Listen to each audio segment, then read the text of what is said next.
Alright guys, welcome back. Orbital, episode 3. This week the Rockets played the Pelicans, the Lakers, and the Clippers.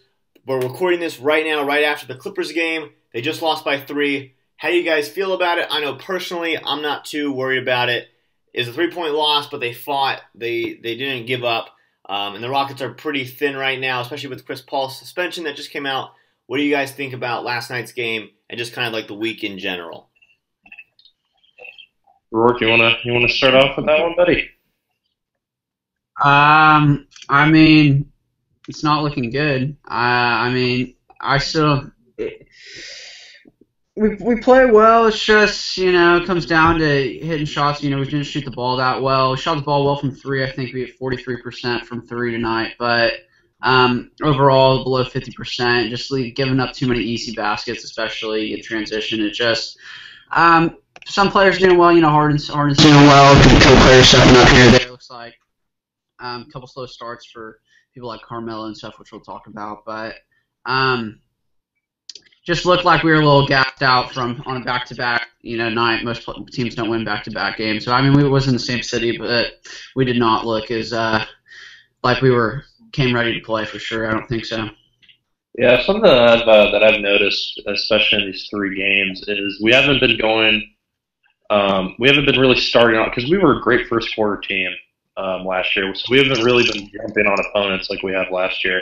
And that might be because we have new players. They're still trying to get integrated with the team. Everyone's trying to still figure each other out and stuff like that. So I do believe the chemistry and that will come as the season goes. But right now, I'm not seeing that fire come out right out of the gate. So that's something that I've really noticed because mostly every game last year, the Rockets would come out shooting threes, hitting threes. And so I just haven't seen that these past 3 games, and the defense has not been anywhere to where it should be. How many points did we give up to the Pelicans the first game? Like 130 something, right? It's not good, yeah. The switching is less than impressive. So our switch defense has not been there.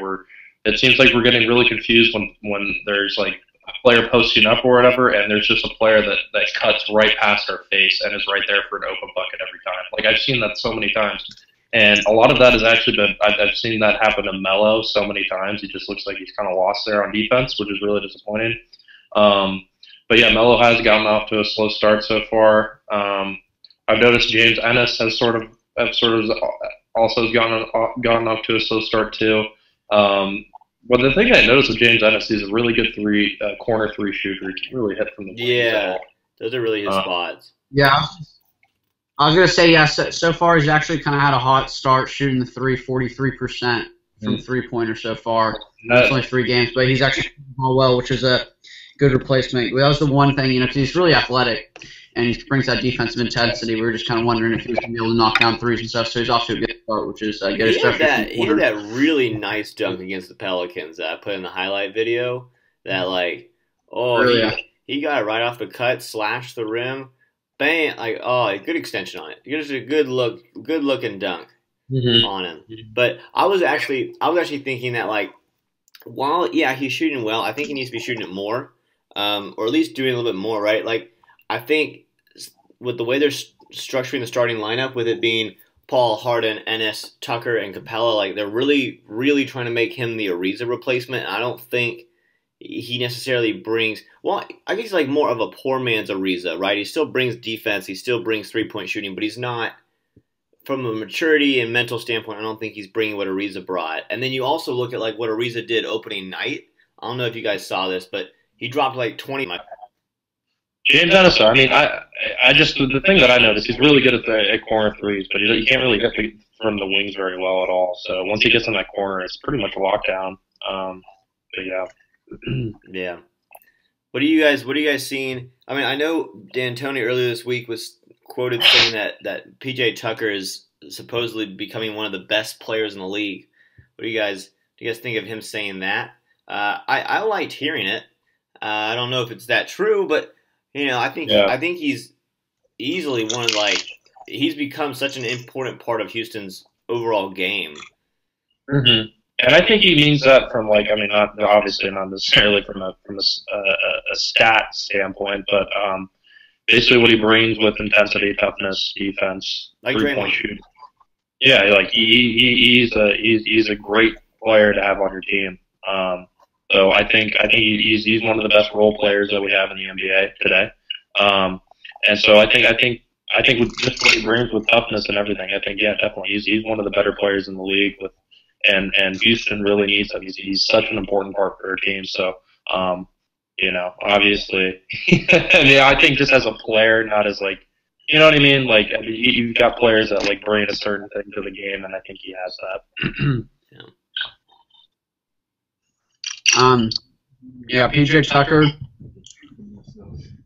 he's really picks it up for us on the defensive end of the floor. He, out of anyone else in our lineup, is definitely gets after it the most. Looks like he's the most physical. Step up on anyone. He was getting switched up on a lot of people tonight, and showed he could guard. Most guards he was switching up on. So, in our offense and our defensive scheme where we set up where we just switch every single screen, every single pick, that's what he looks pretty comfortable doing, which a lot of our players like Melo, I think, was kind of getting exposed a little bit on some switches. He did pretty well tonight. He had that one good defensive switch on Lou Will to get us a good stop that probably should have been called a foul, but switch the ball up on. But I think, so PJ Tucker's been doing well. I want to talk about Melo, who's looks like he's off to that kind of slow start. But we're all not hoping for. It's all right. I mean, think of that? It looks like I just think he's like a lot of the stuff looks pretty rushed, like kind of like how it looked in OKC, to where it's like we're just giving him like he doesn't look like he's got time to really settle down and establish what's going on. I know we don't want the ball to really stick, but it looks like a lot of what he's doing is either like premeditated, like I'm going to pump fake drive here or do whatever, or I'm just going to shoot. I mean, so he's not shooting the ball well. He's only shooting 20% from three right now, pretty bad. But I think he'll be fine as long as he just settles in a little bit. He's still got that talent level. He's still getting good buckets. He's still looking good out there. It's just he looks like when he's getting his looks, they look kind of rushed. They don't look like it's really flowing through our system. Yeah, it definitely looks a little uncomfortable out there. And I don't think he has fully accepted his bench role quite yet, to be honest with you. I don't think he's fully used to that yet, so I think that's going to take a little bit of time for him. But yeah, definitely, he's not getting as many open shots that I would like to have him have. I mean, he's getting a lot of, he's in the corner or something, there's a player out there, and now he's going to have to get iced over or something, and, but I don't know. Then again, like, our offense has not looked good at all yet. I mean, there's not a lot of free-flowing ball movement that I've seen. It's a lot of, I know our offense is based on a lot of isolation and stuff, but I'm not also seeing like the necessary ball movement that I want to be seeing at all. And also we're not getting enough turnovers. We're not getting into the passing lanes that much. So, because last year we would create turnovers, get on fast breaks, run, kick it out for a three, and that's how we would kill teams every time, and kill them in isolation, pick and roll to Capella. And that's another thing. I'm not seeing too many pick and rolls with Capella at all. I mean, he seems like such an afterthought in every game that we've played. He hasn't had anything that makes me like remember him from last year, where it's like, all right, this guy's definitely a part of like the big three. I haven't seen anything from him that would show that. And then kind of, that was a little off topic, but going back onto the Melo thing, like I don't know if it's him not accepting his role. I think it's more like he's just adjusting to the fact that he doesn't have time to not make shots. Like, he has to make shots if he's coming off the bench, right? Like, as the starter, you kind of have that option to start slower. He doesn't have I think I worded that wrong. I think it's just an adjustment period. Yeah. I think it's an period, honestly. So, we'll see. It's only 3 games into the season. It's very, very, so, I mean, a lot can happen. But I think right now everyone's trying to still figure each other out, how everyone plays, and but you know what I like, what I love to see, which happened in the Laker game is when that brawl started happening. Oh, the brawl! I think that's what brings like teammates closer together, and we see who's really, really down for one another. So I think those types of situations can also make a team closer. So. And the season just needs to progress a little bit more, and I think this team will come closer together ultimately. So, not worried right now. I mean, I don't think anyone should be worried at the moment. We wanted to. we've got a lot of new pieces, so it's just going to take a little bit to adjust, I think. So. Yeah. I want to know what Coach thought about that. I want to know what the coach thought about the Chris Paul versus Rondo. That's what here's the thing I love about D'Antoni. What I love about D'Antoni. He sticks up for his guys all the time. I was talking about Coach Andrews. Oh, Coach Andrews. I think he would love that. I think he would love it if it was certain players. Other certain players, I don't think he would enjoy it. Oh no, but he's a huge Rondo fan. He's a huge. Rondo fan. He's a big time Rondo fan. Yeah, I want to know what he thought about that. We're gonna have him on here. We're gonna have him on here eventually. We could have him on here. Yeah, he's gonna come on. He's gonna come on at some point. I don't know when yet, but he'll be on here at some point. Exactly. I don't know why he's in the group chat. Makes no sense. Yeah, no. What do y'all think about all that? What did y'all think about the 2 games that Chris Paul's gonna miss? The suspension that was handed out, the whole situation. What did y'all think about it? It's tough to lose Chris Paul for 2 games. Obviously, you don't like to see that. There's an accusation out there that Rondo spit on Paul. You have to really zoom in on it. I've seen a lot of edits. Yeah, I saw this one camera angle where it kind of, I don't know if it was on purpose. Who knows? It looks like he blew, but he blew spit on it. Yeah, but then Paul really, got Rondo in his eye, just shoved him, scratched him and everything. Yeah. I think it's fair. I mean, Rondo and Ingram, they're suspended for 3 and 4 games. So Ingram definitely deserves it. I think it's fair.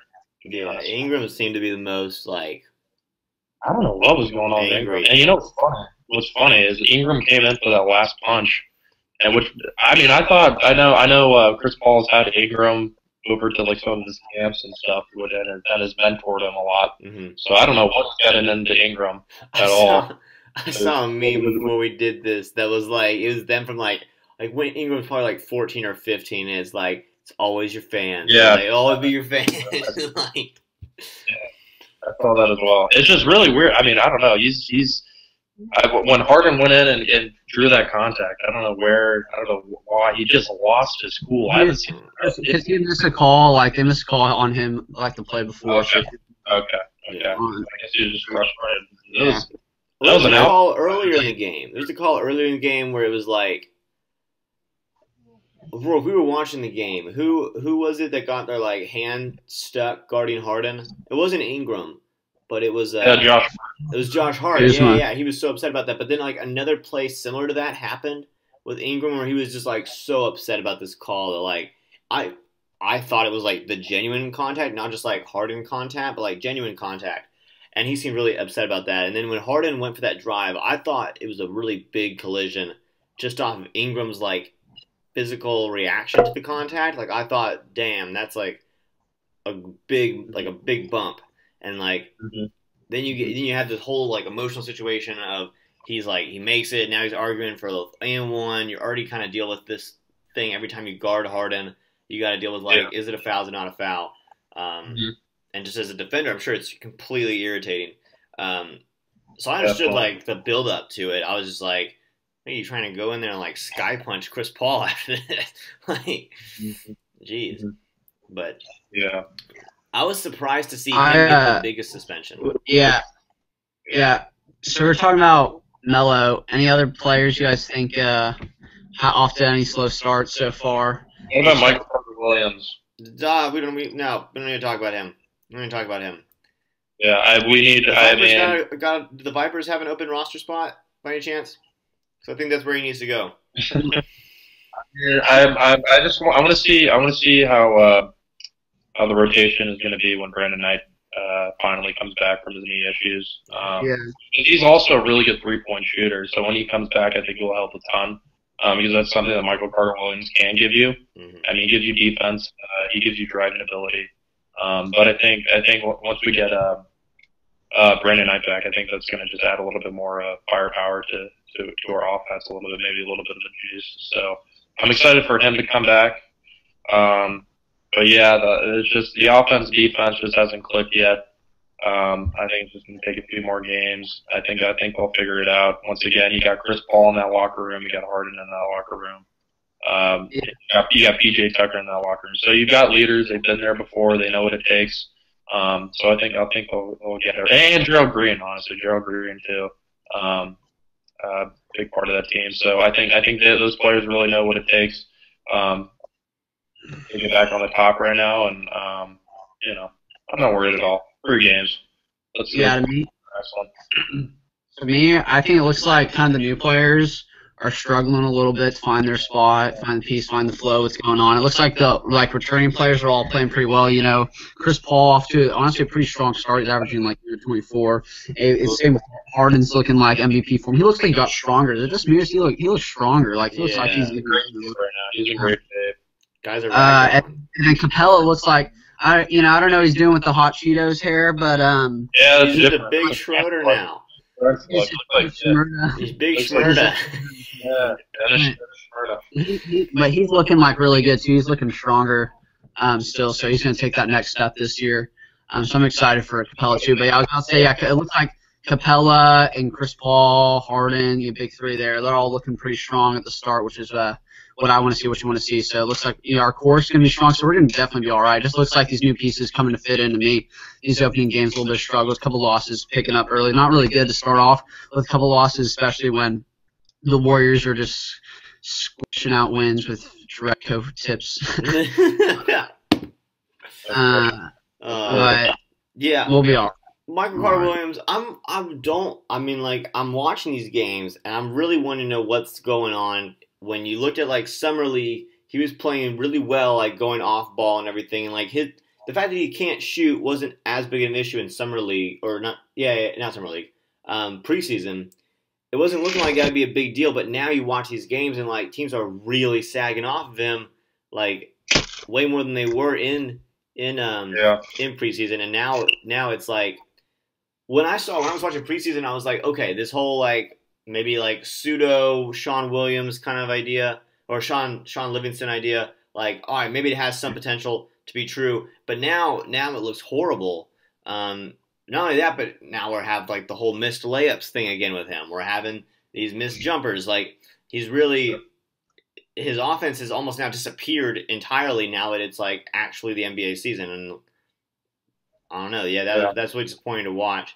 I was a big proponent of him coming to the Rockets and being excited about that, but it's been really disappointing to watch him. Yeah, he's still as versatility on the defensive end. So you could still use him on that side of the court. But yeah, I've been pretty disappointed so far with his play. He is giving Paul and Harden some rest too, which if nothing else, he's been serviceable.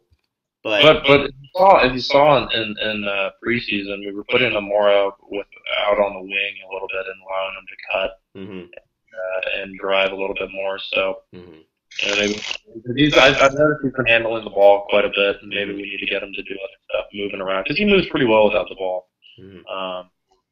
That's another thing. We saw so much of that. We saw a lot of cuts and follows on baskets that when the Rockets shot, and that's something that the Rockets almost never do. I feel unless it's Capella or Nene last season, our second chance points were pretty scarce after that.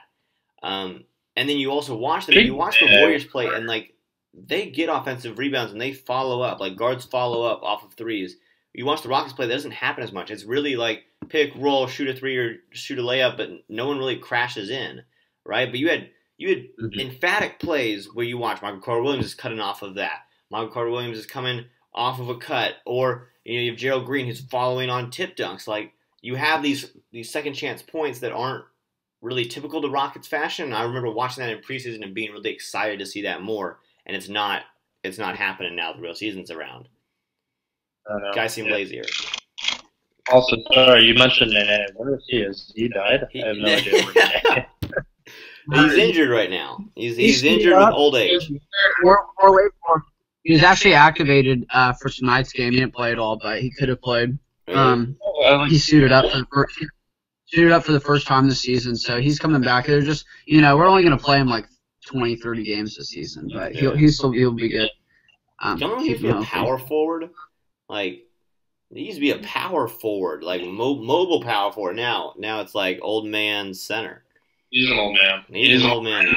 He's good in the locker room too. He's a great guy in the locker room. So. Where's Chris been? Like, why is Marquise Chris not getting any playing time? I forgot about that. I know, right? What is going on? He didn't play at all in the Pelicans game, which is the game that you would think he would play, considering he's a big, and he probably would play a better center position against Anthony Davis and Mirotic and Randall than like a Tucker would. Yeah, we're playing a lot of small ball right now, but I want to see Chris get in there. So we gotta. I mean, once again, D'Antoni doesn't like to dip into his. We were playing Isaiah Hartenstein today. Yeah. Why didn't we play Chris? That's my thing. I mean, and we saw Isaiah make that horrible play. I remember he tried to pass it. It was like 4 seconds left on the clock, and tries to pass it to PJ Tucker of all people. At the end of the third, yeah. Back to PJ. And so, rookie mistakes. I don't know what D'Antoni is doing right now with his rotation. D'Antoni seemed really upset about it too. Like the camera was really catching him, just like mouthing to his assistant. It's just like a complete opposite team from what we were seeing in preseason. Yeah, which is strange. So hopefully, I feel like they looked really horrible against New Orleans. They looked a lot better during the Lakers, and they didn't look as good as the Lakers game, but they looked all right tonight. They just didn't have enough to get him off. Once again, the Lakers are also trying to figure stuff out too. Yeah. They've got a whole bunch of new pieces as well, so yeah. It's a process. Marcus Chris turned his ankle. He's got a left ankle injury keeping him out. Nothing serious. He's coming back soon. Harris, what do you think about Caboclo getting waived? Oh yeah, that was I was kind of disappointed. I thought we would send him down to the G League or something, honestly, because I think he still has a ton of potential, just based on the size, and he's got a little bit of a handle as well, and he was shooting pretty well in the preseason too. So I'm a little confused by that move, but that's disappointing. He'll find a home somewhere, I think, but I thought we would send him down to the G League to do some more development. So. I thought he would have a better roster spot than being waived. I thought in his preseason games he showed a lot of defensive potential, either blocking or bothering or at least like containing people on the perimeter, being pesky if nothing else. How many times you ask an NBA team, hey, do you want a guy who's like 7 feet with like a huge wingspan, and like they say no, like that almost never happens. So I was very surprised by that.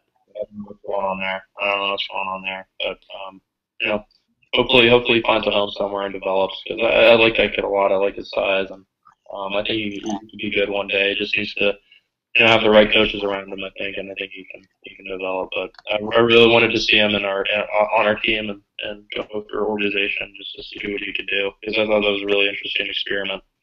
So that's kind of weird. It's kind of weird that we made him, but I'm not here to judge Daryl Morey. I have my full trust in him. What do you? You guys want to give a little outlook on the schedule coming up? Yeah, who's the next game? I know they play the Clippers next Friday, but who are they playing between that? Yeah, we're playing the Jazz. That'll be is that a Utah or Houston? No, that's in Houston. I'm pretty sure it's we're playing them on Wednesday. Then we're playing the Clippers on Friday, and then we're playing the Trailblazers on I think next Tuesday. But we'll have another episode before that. So I think we'll just be recapping the game on Wednesday and the game on Friday, which will be against Utah. Seeing Donovan Mitchell, he's looking pretty hot, and then match against Clips with Chris Paul will be back for that. Yeah. No, I think Jazz game. I think Jazz game is another competitive game for sure. And if you don't have Chris Paul, I don't know. I mean, I don't think Ricky Rubio is like. Obviously, I don't think he's like a top 10 point guard, top 15 point guard in the league. But maybe he might be top 15. I'm not sure. He's a solid point guard, though. He's a very solid point guard. So I mean, I think in terms of containing them, I think it's just going to be like a hard game for an offense that's not really like solidified yet. I think it's going to be a hard defense to play against. In terms of defending them, I don't think it's the hardest thing in the world. I think that might be another loss though until Chris Paul gets back. But I think next Clippers game is definitely a win. But that Jazz game might be another loss. Yeah, just because we're shorthanded. So I know we need Chris back in the lineup. He's our leader. He gets everyone in position. I think. Harden's obviously can go off and takes over games, but Chris Paul I think really sets up everyone and he's really good for Carmelo too. And so we'll see. Yeah. What do you think, Rourke? I mean, I don't really know. I don't really know. I think it'll be all right. Yeah. Yeah. You think Grayson Allen plays at all? We got school tomorrow. I think we're all kind of burnt out. I hate it when we play out in California. It sucks. Yeah. They're always. You guys think Grayson Allen plays at all on in that Jazz game? Yeah, I think so. I'd like to see Grayson Allen. I want to see what he does. I want to say we should be able to clinch and win pretty easily. Like, I think usually we'll rebound after a loss like that. I think we're just kind of happy. We made sure we secured that LA win. We were staying in LA. People were kind of tired tonight. Kind of didn't have enough gas to finish it. So I think I want to say we'll come back pretty strong. I'm expecting more from bench players, especially at home. New players, they get that kind of home crowd. I'm just waiting for a Melo bust-out game or something to happen here at home. So hopefully that'll happen. So I think any big impact from young players will help us win at home for sure. I think that's going to be key. Getting those, I think our returning players will be all right, especially without Harden. I think without Chris Paul. I want Michael Carter-Williams to step up or I need that kind of guard play because Gordon's going to be fine. But hopefully we go 3-2 in the next 2 games. I really want to see jumping out on opponents in the first quarter. I want to see that again from last season because that's what really got us propelled and got us momentum.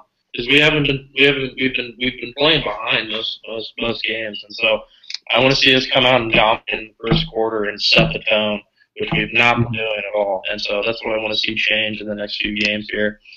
Start to get the ball rolling, hopefully get into a little bit of a win streak, get some momentum going. So I think it all starts in the first quarter, and also coming out strong in the second half and the third quarter right there. So I think that's important. All right, I got a little hot take question for you guys.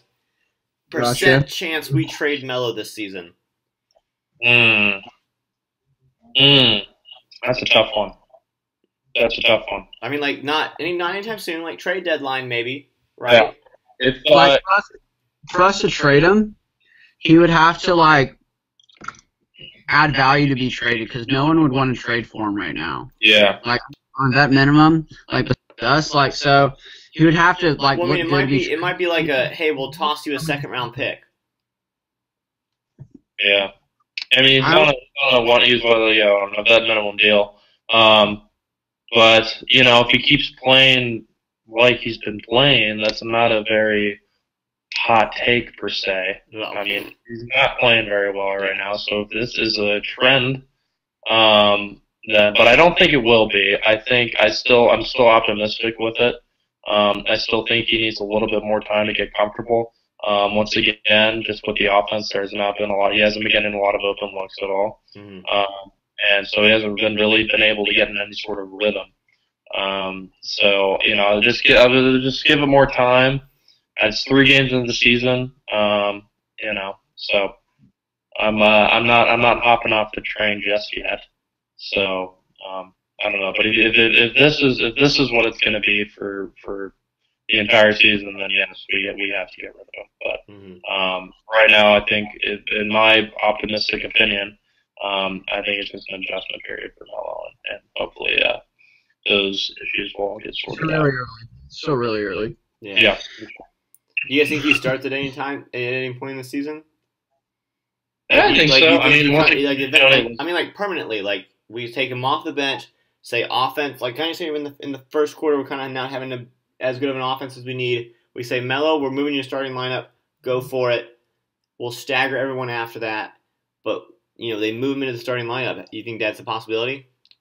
You never know with D'Antoni. He likes to switch up his lineups a lot. So I think it's definitely a possibility. If he keeps struggling off the bench, maybe put him in the starting lineup. See what he does with the starters. So that might have like a change of pace to it. So I think that's definitely a possibility, but we'll have to see. We'll have to see what D'Antoni does. Rook, what do you think? I'll just say real quick. I think Melo. He's only going to start if either if he improves on the defensive end, he has good on-ball defense, we can insert him in the starting lineup, or like you said, if we want better shooting, that would have to be James Ennis would have to start shooting the ball pretty bad, but he's shooting the ball well so far. So yeah, I don't see it happening just because it's better to pair him with those defenders coming off the bench with Michael Carter-Williams or other defenses coming back in with PJ Tucker's in the game and stuff. So I think right now I think he's going to get better looks and more options coming off the bench role. I think it's going to be more like the ball. He'll get more rushed looks if he's playing with the starters more. So I think it's actually better for him. He'll get better shots coming off the bench. So I think he'll do better on the bench. All right. All right. So next week they're going to have the Jazz. They're going to have the Clippers, and then next episode will be posted on Saturday. Thank you guys for watching. This is the 3rd episode of Orbital. Make sure to like the video if you liked it. Subscribe to the channel. Comment what you guys thought about what we talked about in the comment section down below. Also, follow us on social media. We're on Instagram and Twitter, both at Orbital_the. So go follow us. Thank you again for watching. We'll see y'all next week.